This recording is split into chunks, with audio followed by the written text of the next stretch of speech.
Riool in die strate van Stilfontein. Die DA in Matlosana het gister, 12 Augustus, 'n mediaverklaring uitgereik waarin hulle noem dat hulle diep bekommerd is oor die toenemende rioolprobleem in Stilfontein.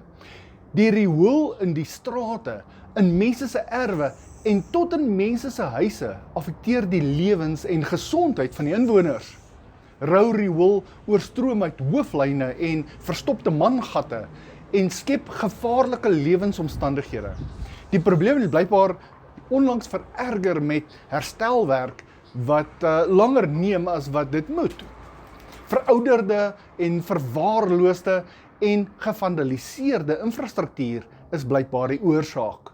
Maar die situasie word verder vererger deur 'n tekort aan noodsaaklike toerusting, soos dreinstokke en honeysuckers. Daar is blykbaar 'n probleem in die voorsieningsketting of supply chain. Met ander woorde, daar is volgens die suppliers nie voorraad nie. Of is daar nie geld nie? Ons sal nou nie weet nie.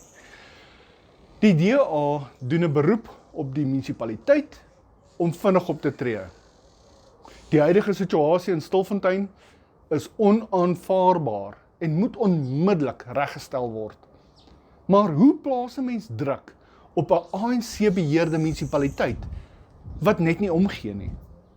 Die DA sê dat hulle die situasie noukeurig monitor en veg vir 'n verbeterde dienslewering, omdat inwoners verdien om in skoon en gesonde omstandighede te leef.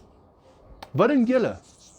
Hoe plaas 'n mens druk op hierdie tipe munisipaliteite wat net eenvoudig nie omgee nie? Ek blameer nie die DA hier nie, of enige van daai mense wat nie in beheer is nie, omdat daar nie genoeg stem of steun aan hulle kant is vir hulle om 'n sê te hê nie. Mense kom so maklik en sê, maar ek het DA gestem, of ek het Vryheidsfront gestem, of ek het PA of whoever gestem.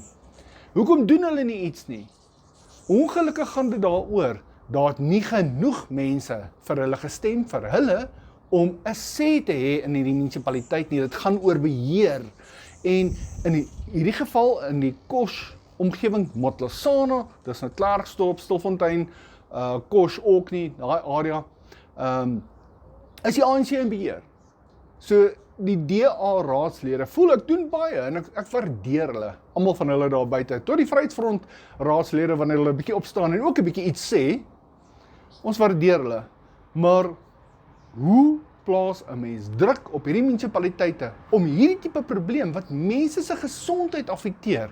Imagine hoe ryk rou riool wat in jou straat afspoel, in jou erf inspoel, of tot in jou huis inspoel. Dis absoluut onaanvaarbaar. Kom ons praat 'n bietjie in die kommentaar, sê vir my, wat dink julle daarvan en hoe los ons hierdie probleem op?